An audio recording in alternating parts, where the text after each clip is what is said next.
Hi, welcome back. This is Kirsten from JK Fiber Arts. Today we are going to do a little bit of acid dyeing and do some over dyeing of some natural fibers. My plan is to over dye Polworth and yak. In addition, I'm going to over dye some Coriadel that is natural and a dark brown natural, and some silk and alpaca. I'm going to focus predominantly on the high immersion technique because I want to get the dyes distributed evenly through my fibers. I'm going to do the alpaca and silk low immersion so you can see the difference and how the colors stay when you add the acid at different points in the process. I'm going to make up the ancillary solutions that I need for dyeing. The first one is citric acid. This is to help the dye adhere to the fiber. You hear about having the dye strike. It depends on when you add the citric acid. If you do it when the water is cool and you slowly bring the temperature up. If you wait until you get it your 185 degrees and then you pour in the citric acid solution, the dye will exhaust really rapidly. It just depends on what effect you want with dyeing, but it's best to have this all pre-ready to go. So I'm doing this in my kitchen because these are all food grade safe items. The other thing that we're going to do is the sodium sulfate, which is the Glauber salt. It is also food grade and safe for the kitchen. Glauber salt you can use. You don't have to use this in your dyeing, but it will change the color a little bit. It can make it a little more vibrant or deeper. I have pre-made my little stickies here. So I'm just going to put my sticker on here so that I remember what this is and when I made it. And this is going to be a 10% citric acid solution. 10% is 10 grams per 100 milliliters. So if I'm going to make a liter, I would need 100 grams of citric acid. I'll do 600, so I'll do 60 grams. And I'll put 60 grams in here with 600, and that'll give me my 10%. Usually what I use is little teeny tiny one, but it was not even close to big enough. So I'm just gonna dump what I had in there onto there. And I can only do up to 50 grams at a time on this one, so we'll see what we get here. Right, so here's 15 grams here, so we'll just add the rest. So I'm going to dump that 15 in, and I am going to do the dry weight first. I'm going to go get my fiber weighing scale, though, because this one is not going to be great for all this volume. I'm going to add 45 more grams to get to 60, and we'll do a 600 ml.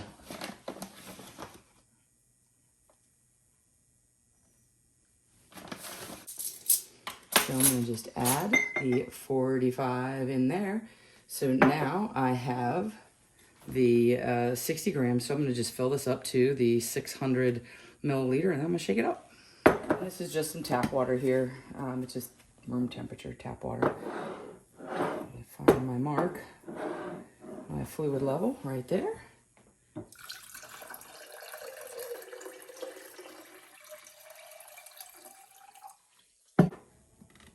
Shake this up. And you just shake it up till it's all dissolved, and that is all there is to it. Next up we have the Glauber salt. The ratio is the same, so 10% is 10% is 10%. So 10% solution for this, same thing, 60. All right, right on the nose. And then I'm gonna fill this up.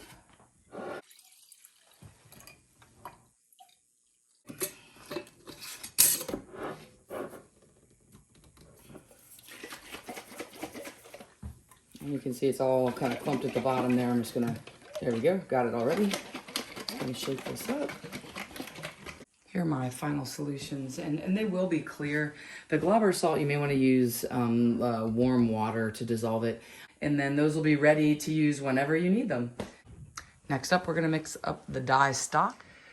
The weather here has been horrible and crazy. The only day that we've had really beautiful weather where I could mix my dye stock solutions.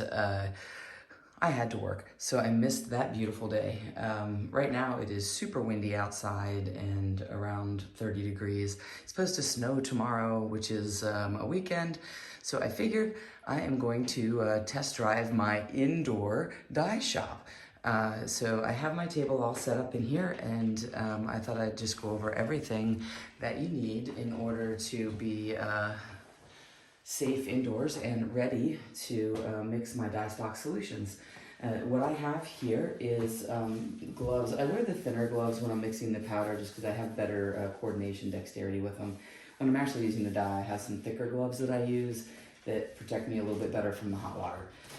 This is a respirator. This is the professional 3M one, and I'll put it on my face and show you why I love it so much. This is an electric tea kettle, which I just use to heat up water to use to mix my dye solution. I use hot water, not boiling, I'll just let it cool off a little bit, but it'll help to dissolve the dye. I'm going to make 3 dye stock solutions, so I've got 3 of these 1 liter canning jars.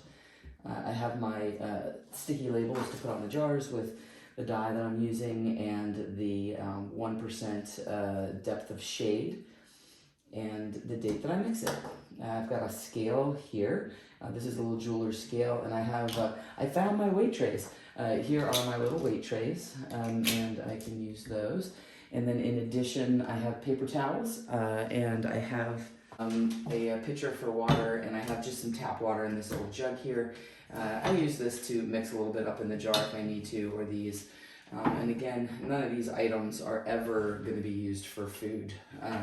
This is all dedicated for dyeing. My table here has its wrapping paper on top of a table that's wrapped in saran, so when I'm done it's easy cleanup. I can keep the saran underneath usually and just rip this paper off, and then I can put more paper on top. The most important thing when you are mixing acid dyes, either indoors or outdoors, is safety. Safety first. The most important thing is having a respirator. So I have this respirator that I really like. It's a 3M, and it's the professional one. I think it was around $65 at Lowe's. And you can refill the filters in here as needed.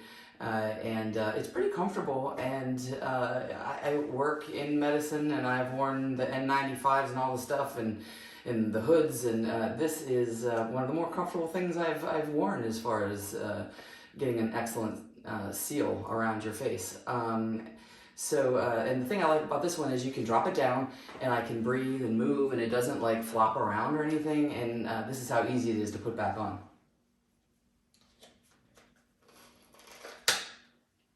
There's a little tab, and it just tightens it right back up on my head. Everything is snug and in place, and I have a good seal. And one of the ways you know you have a good seal is when you put your glasses on, they don't fog up at all.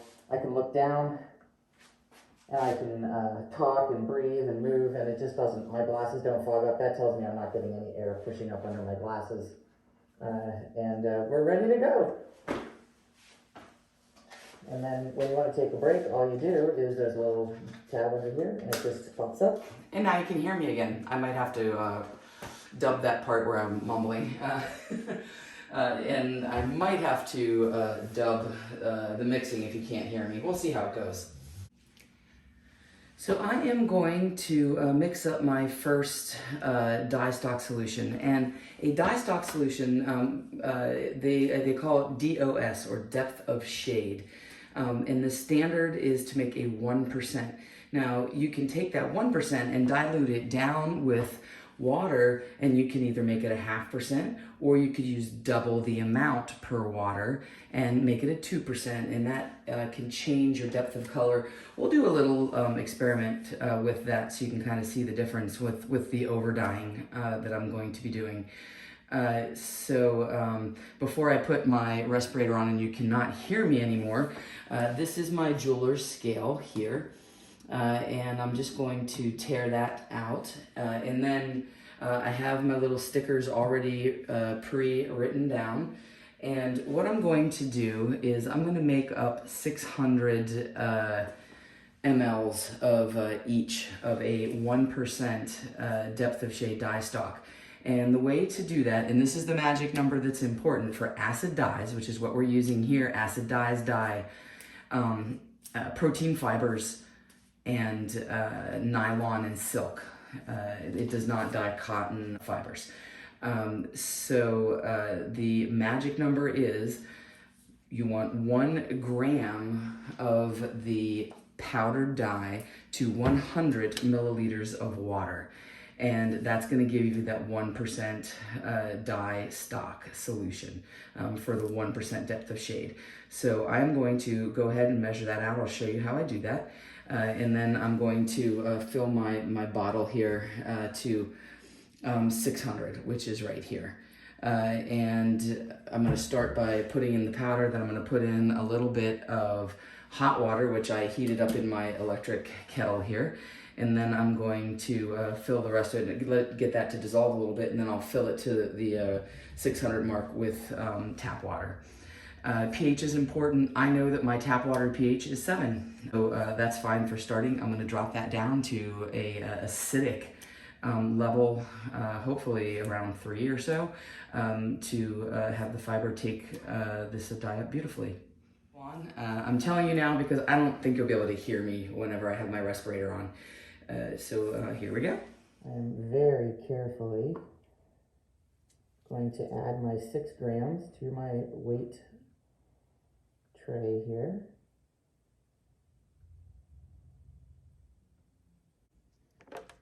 Before I put this into my container here,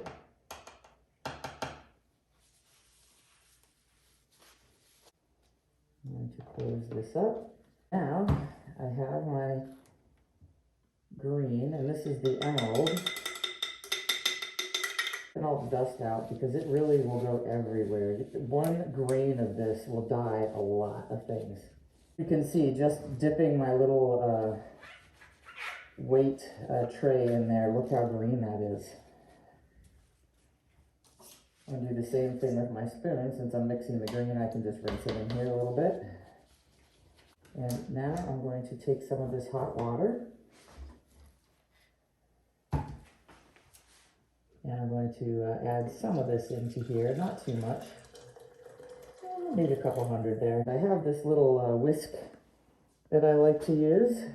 And I'm just going to whisk this around a little bit. And then I'm going to add some more water, and then I'll really shake it up. Look at that green. Oh, it's so pretty. I love this emerald color. I just love it. I'm really excited to see how this looks with the brown overdye.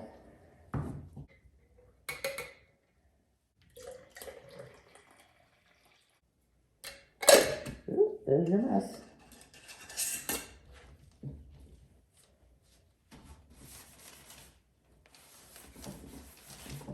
I was doing so well, too. Now that this is in liquid form, I don't need my respirator anymore. So I'm just going to finish shaking this up. You can hear me now. And you can see what a beautiful green this is on the table here. It looks great. And here is some on the paper towel here. So I'm just going to add my sticker here. All of these dyes are acid dyes from Jacquard. Just keep doing this again and again, and mix up all the colors that I want. I'm going to do 600 of each thing. I'm going to put my label not over the CCs though. I want to put it where it won't interfere with measurements. Now I have my dye stock, and we'll be ready to use this in the next step. This is the turquoise.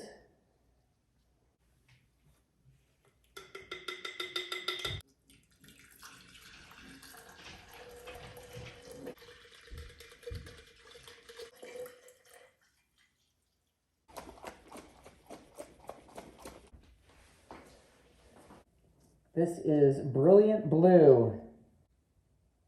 Yeah.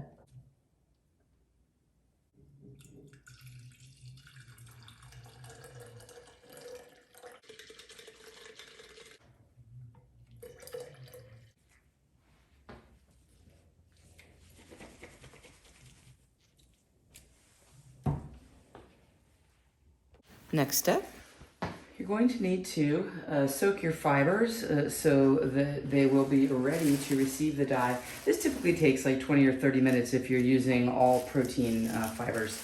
The fibers that I'm going to be experimenting with in overdyeing, I have this beautiful clay merino and alpaca blend.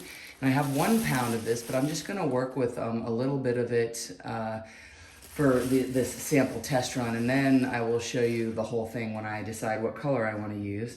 But this is really pretty, and this is natural. This isn't dyed, and it is really, really pretty.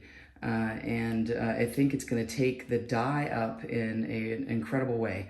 So we're going to see what happens with that, and I'm going to weigh out some samples.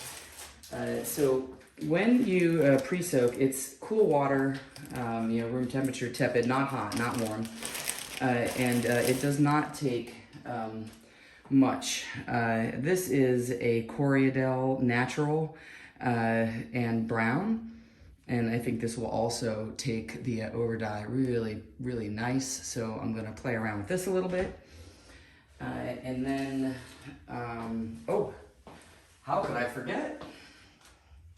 This is the one I'm really excited. This is Polworth Yak Blend. If I can get this open, pardon my crinkling here. This is a natural, it's kind of a brownish gray. You can see the difference between the clay gray. And this is more of like a brown and an off-white. It's divine. I'm going to experiment with some overdyeing with this as well, and we're going to see what we like best. To start with, oh wait, I have one more thing I'm going to be experimenting with too. I figured I might as well go all in. I also have this beautiful, this is light brown alpaca, and this has the tussa silk. And so I'm just going to go all in with this based on what I find with my experiment here on this. But this, when you have silk, it has to soak, preferably overnight, but not more than 24 hours, or else the silk gets like sticky. But the silk is a lot harder to take up the water, so needs to soak longer. And what I use for my soaking, I have these handy dandy cat tray. It's not going to work for this massive amount when I get to it, but I have it's basically a cat tray. There's the lid, the bottom, and there's a little screen filter in there. And whoops, I covered up. There you go. This will be perfect for this one. So what I'm going to do is fill this with water first, not the fiber first. I'm just going to fill this up with tap water. But the key, you want to break the surface tension, because if anybody's ever tried to soak silk, it's maddening because it just floats right up to the top and it doesn't stay under the water. The key to that is you want to break the surface tension. So I am going to add just a little squirt of some power scour here. And I have the perfect little free sample. It doesn't even take this much, but I'm going to use it in this other fiber too when I'm doing the samples. There we go. So this is 175 grams. And I'm going to make a notation of that. Always write everything down that you do. The other thing that I'm going to do is I'm going to put a little zip tie on this. This is just so I can find the end later. And all I did was just fold this over and wrap this around and then tuck the tail through. And it's loose. I can just slide this right off. It's not for like doing anything heavy duty hanging or anything, because I want it to stay loose, because if you make this, cinch it super tight, the dye's not going to get in to that part. And sometimes I'll just even slide it. See, I can slide it and move it around. It's just a tag so that I know where the end is, and you can see it just looks like that. And then all I do is just tuck this through loosely, and there's my end.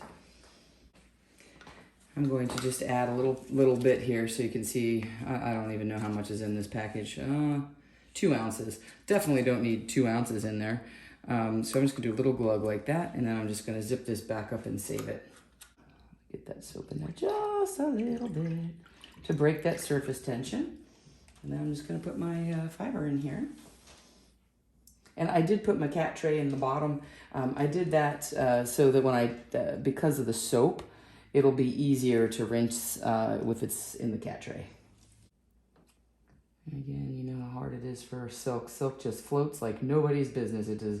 It takes a long time to get water into silk. And this is a blend, so I'm hoping it won't be quite as long, but just overnight should be fine. So we'll get back to this tomorrow. So I'm going to set up my testers here, and I'm just going to do a small amount of each thing. I'm going to do 2 different trials with this.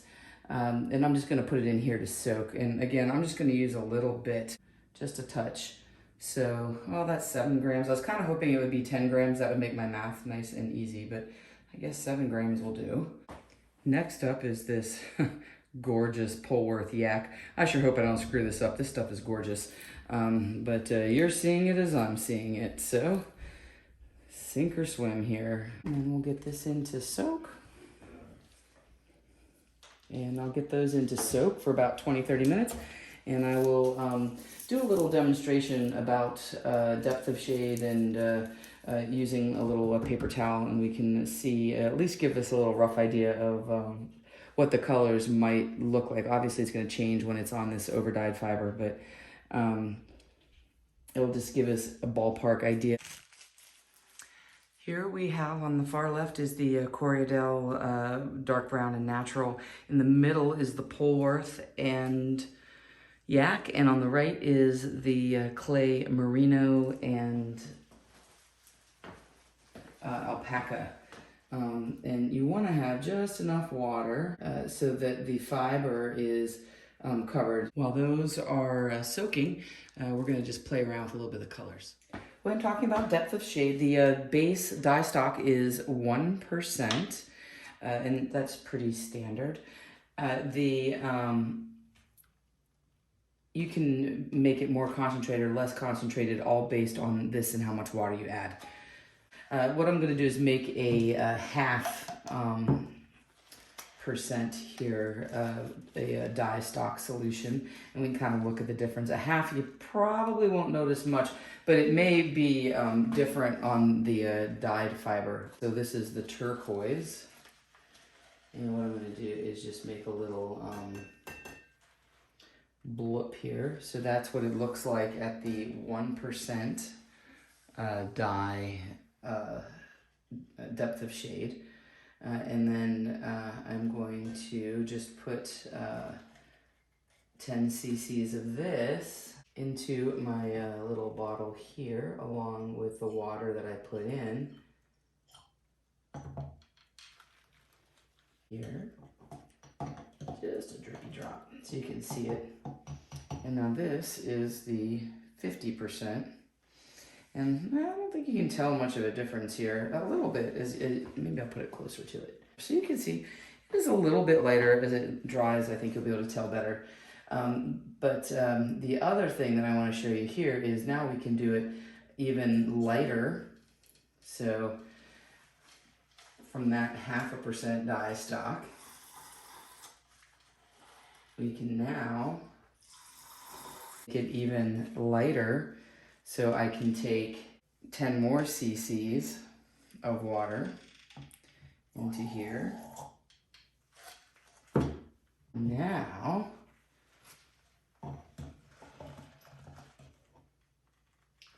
this is 20 cc's of water to 10 cc's of dye.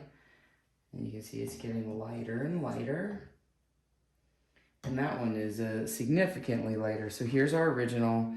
Here is the 0.5%, and then here is the 1/3%, right? 30. So 0.5%. This would be 1/3%, and then you can just make it as light as you want. That's how you eventually get to pastels. You just add more and more water and less dye. So let's look at emerald and see if I like it better. I'm going to do the same thing. Just do 10 cc's here, or sorry, 10 milliliters. Sorry, I keep forgetting it. Milliliters and cc's are the same. Here is the 1% emerald. Ooh, I do love the emerald. Well, and you can see as it dries, you can now really see the difference with the blue. This is the original blue. This is the 0.5%, and then this was the 1/3%. So I think you can definitely see a difference now that it's starting to dry. get the effect of what the blue looks like. And that's what it looks like there. I do like that brilliant blue too. I was imagining turquoise, but the blue looks really nice. Well, I'm gonna goof around with some colors here and see what I like, and then we'll put the rinsed fiber into dye, and then we'll see what we get. So my setup here, I have a dedicated stock pot, old thing, and then in the bottom I put this old wok tray to just kind of hold my bottles so that they don't touch the bottom. This is just for test dyeing. If I was just gonna, when I do this with the full amount of fiber, I'm just gonna put it straight in the pot. But for this, I don't wanna have to wait for all the different water to heat up. So my plan here is I have some empty jars, and the way to determine how much for high immersion is you want a 30 or 40 to 1 ratio, and it's the water plus the dye stock, and that is gonna be the dye bath. So when you're doing the ratio, you do the 30, which I'm going to do 30 to 1, 7 grams for one of those little pieces of fiber. So that gives me 70 times 30 is 210. So I would need 210 milliliters of water and dye. So the dye bath we've already determined is 1 cc per gram. So out of that 210, 7 of it is going to be the dye stock. So I'm going to go ahead and just add my dye stock, and I wanted to do this emerald, and I'm going to do it at a 1% depth of shade. I'm going to skip over all the boring stuff and get to the final tester results. What I would like to do is have my dye distributed evenly throughout my fiber. And in order to do that, I'm going to add the acid later. If you want your dyes to stay separate, you want to add your acid early in the process. A lot of times you'll just preheat the water to the 185, and the magical temperature for this is 185 degrees, and usually for this high immersion it's going to exhaust around 20 to 30 minutes. You do not want to boil your wool. So 185 is the magic number, and that's why I'm going to get my thermometer, so we'll make sure I don't overcook this. There we go. And I will be able to see it. And my 285, yep, I can see it from there. Perfect. I'm just gonna try to do this a little bit quicker. And it'll be 20 minutes once it reaches that 185, so I'm gonna bring that up slowly. So I will check back when we're ready to add our leveling agents. Just going to check in here. I'm just going to stir this around a little bit. You do want to move the fiber around, and I'm just going to gently poke it here, just making sure that the dye is being evenly distributed. I have hit my 185 degrees, and now I'm going to add my citric acid, and the amount of citric acid that you add is 12 milliliters per 100 milliliters of dye bath. And so almost all of them in here have 200. So I am going to add 24 right there. So I'm just going to add the acid in. I'm just going to stir this up. Just a little bit of agitation, get that acid going. And now we're going to wait and see how this exhausts. It really matters more if you're using silk, because if you have silk, then you really don't want to go above 185, or else you'll take the sheen right out of the silk. And then your beautiful silk will be ruined.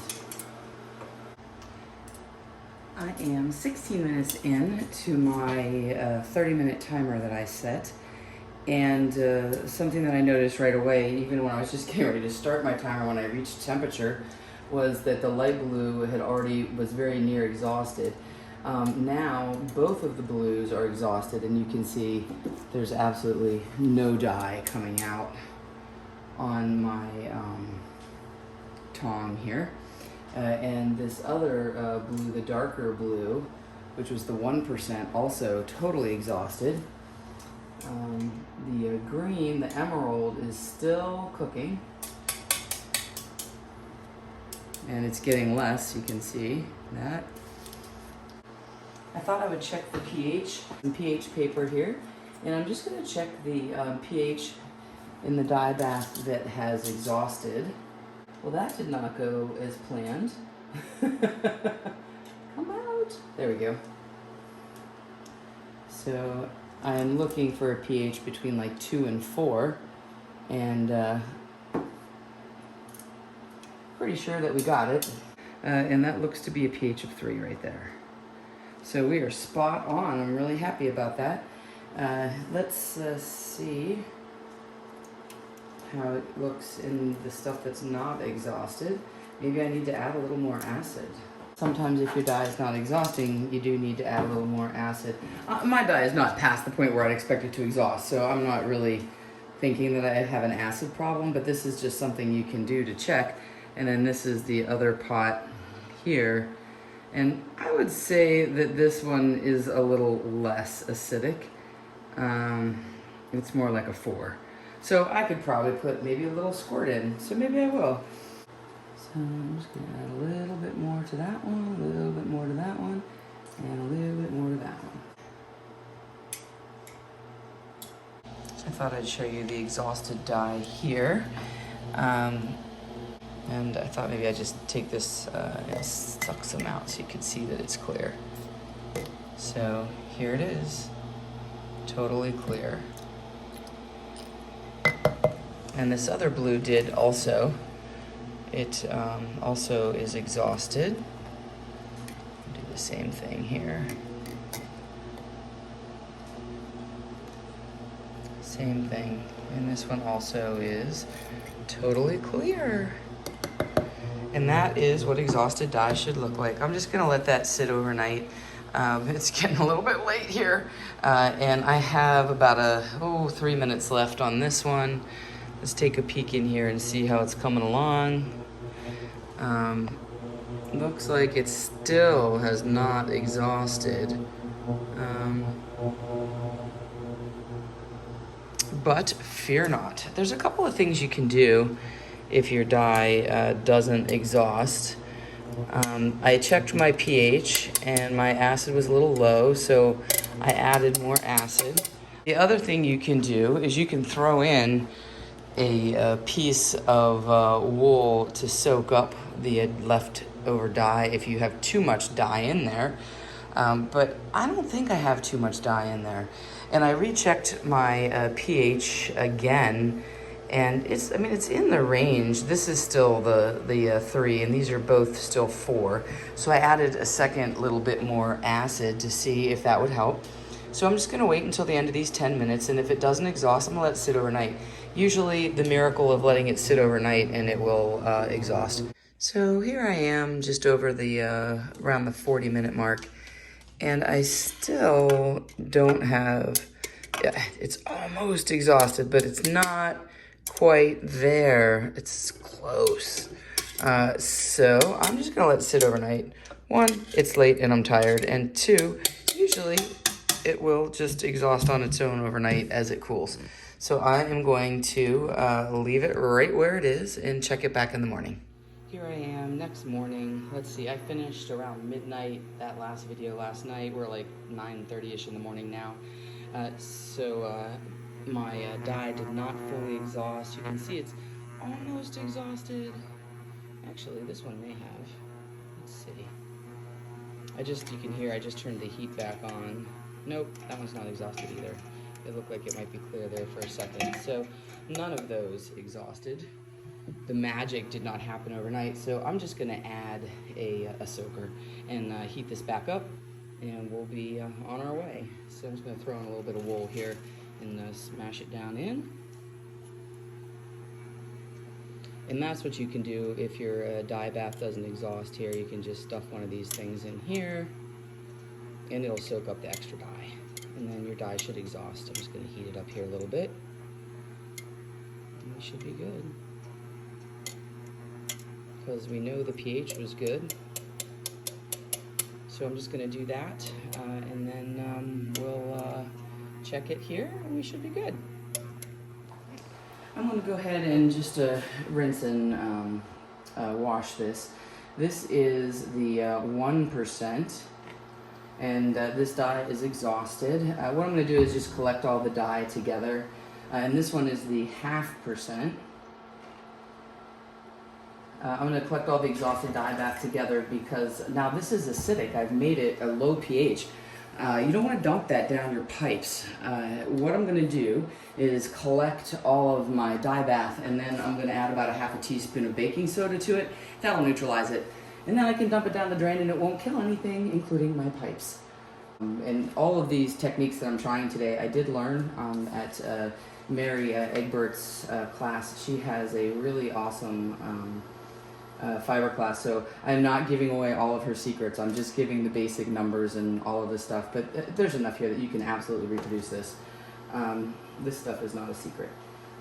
So all I'm going to do is just take this in and rinse, and we have some of the Polworth yak here, and we have the alpaca and silk, or not alpaca and silk. What did I say? Merino. This baby right here is my spin dryer.